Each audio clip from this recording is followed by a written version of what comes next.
Hey everybody, it's Aspen Pittman again, coming to you from Aspen's Place Recording, beautiful downtown San Fernando, California. Talking about the Aspen Pittman Designs Spacestation XL, the long-awaited big brother to our Spacestation V3. Some of you may know and love the V3. And it's bigger, it's heavier, has more power, and it's finally got a 12-inch speaker, which us guitar players like 12-inch speakers. It's got a couple new features. So, beyond power, beyond big, beyond not needing a sub, there's a couple of new patents. One of them allows us to use a second side speaker, so we don't have to position it directly under the front speaker anymore.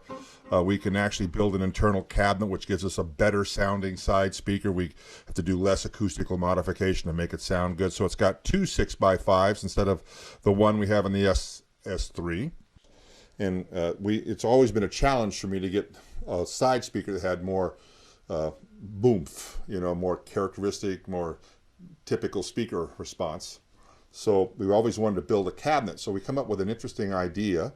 One of our engineers, Marshall Buck, came up with the idea of putting a kind of a digital delay. The speakers are sitting on the outside edge of the cabinet, but what we're doing is we're tricking them to bring them to the center. And that brings us that magical interaction that creates the sound that everybody loves in the V3. And that's called digital transducer alignment. That's a patent that we've applied for. I want to talk about the components we're actually using in it. The side speaker that was developed for the Spacestation V3, which has a very small hole in the back. There's a grill in there. It actually has high frequency coming out the back. We developed this side speaker. As you can see, it's a very beefy magnet, very heavy 1.5-inch voice coil. It takes a tremendous amount of power. This is something that Eminence developed for our product. And there's one of those in a Spacestation V3, and there's two of them in the XL. The digital transducer alignment allows us to put one of these on either side of the cabinet. They are wired out of phase, so they work like one big piston, but they also have a cabinet, their own internal cabinet, so it allows us to get a much more efficiency out of them and better sound and from a traditional cabinet design on them. For the main speaker, we have a redesign, a brand new speaker. It's a polycone, which is kind of like what you might expect in a hi-fi speaker or a studio monitor. Foam surround. It's a 3-inch voice coil, very large voice coil, very large magnet, and it's a coaxial. This is made in America. We actually ship the speakers to a factory in Dongguan, China, which is the Eminence speaker and cabinet factory where they make a lot of amps for different people. And they've been making the V3 from the start for us. It's an American company. The speakers, being the most expensive part of the product, make it about a 50% BOM US made. Kind of proud that we can do that. I actually prefer the American made speakers, and especially when you're going to make something custom, you like to keep that protected. So we use Eminence, wonderful company. The engineers came up with this product for us, and it is a coaxial. That means that there's a woofer with a mid-horn super tweeter attached to it. This is their titanium ASD 1001, and that is a product that's been in their line for a while. That's a very nice quality coaxial design, screws into the back of that particular speaker. This is your low frequency, mid and high frequency components for the box you just heard. With that said, I'll get into your owner's manual. This is a video owner's manual. I found that these are a little bit more effective for showing you how to set it up. This is more of a traditional stage amplifier. You've got your controls on the front. You might also notice all the inputs go into the front and they're offset. That's an interesting new idea we had with this product. Both with the conventional amplifier and the Spacestation, one of the things we found is when they tipped over or something like that, the plugs were sticking out of the jacks, and then it would break them or break the jack, and then we'd have a repair bill. So we decided to reset them on a pretty strong angle. It's about 45 degrees inside the cabinet, so that should it tilt over, not going to hit the plugs. I've also got two side handles on it, which makes it kind of convenient because you can run your cables up through the side handles and around the side, so it keeps a real tight looking stage look. Two channels, and they are balanced in and balanced out. It has two volumes and a master volume, so you have a volume for each channel. And you have two sensitivity switches, so in case you're playing something with low output, much like a guitar would be, or high output like a mixer, you can accommodate the input sensitivity for those two different devices. We recommend you run your master volume control all the way up or nearly all the way up, and then bring your channel volumes up to match. We recommend a low sensitivity setting for a +4 line level device. We recommend a high sensitivity setting for an instrument level like a keyboard or a guitar.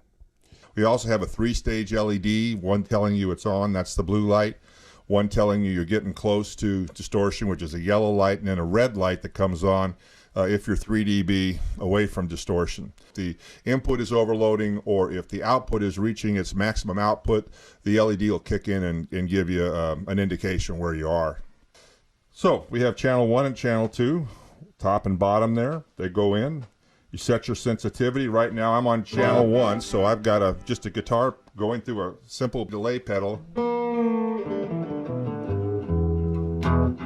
Of course, you could have something a lot more elaborate than that, but I'm just showing you how it works. And we have a width control on the far right, which the amount of effect that it's actually going to be put through the space station is going to be determined by how much side speaker level we have. So that is basically the side speaker level. In this case, 2 speakers.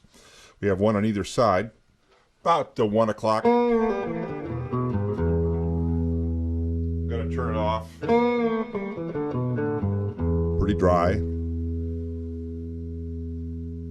Back to about 1 o'clock. Now if I want to exaggerate it, go all the way up.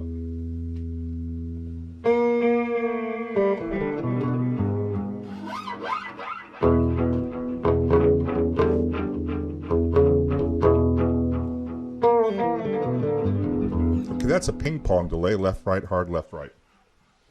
So that's my volume control, which I'll show you on channel 1 here. Now I'm on lower, you can barely hear it. Crank my volume, it's louder. Now if I was going through a mixer and had a line level +4 signal right now, that's probably the setting I'd want it on. Take it back to the higher sensitivity, you can see I get a lot more level.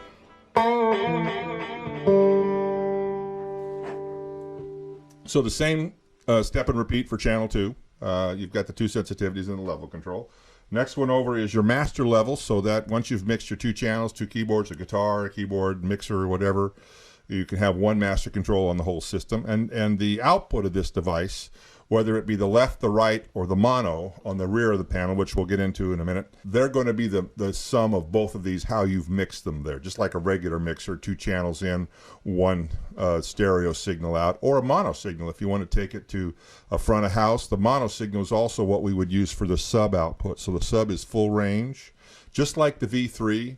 So this time I just made it mono/sub, so you know that it's a mono signal if you want to send it to the house, and that's a +4 line level balanced output. One thing that isn't immediately obvious, and the way I'm playing right now, is the inputs, which are TRS balanced now in a stereo left-right line level. The next control over is your high frequency device. This is a coaxial 12. So finally a 12-inch speaker, which is what us guitar guys like, and also that allows us not to use a sub. So it has a good low frequency characteristic. It's pretty good down to 50 cycles, and it just starts to gently roll off there, so it actually has lower frequency. And then the far knob on the right is the width control, which is literally, as I think I mentioned before, the volume of the side speaker, so how much stereo effect you want is right there. Normally I'd run this between 12 and 3 o'clock. Somewhere in there, depending on how wide you want to be. Depends on the stereo signal, of course. This is a ping pong, so it's got quite a bit of action on it. It would just depend on the instrument. So now we're going to demonstrate a keyboard. Casio, the lovely PX5S we have here in the studio, has a demo mode. Anybody that's ever heard me play keyboard knows that I did not record this demo, but I can play it back really well. Should start. There we go.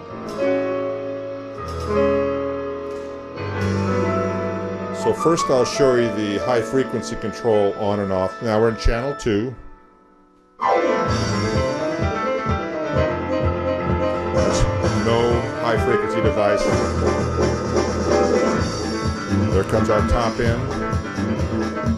Now I'm going to turn the width control, obviously. Now we have no stereo image anymore. We have a mono amp. It's L plus R.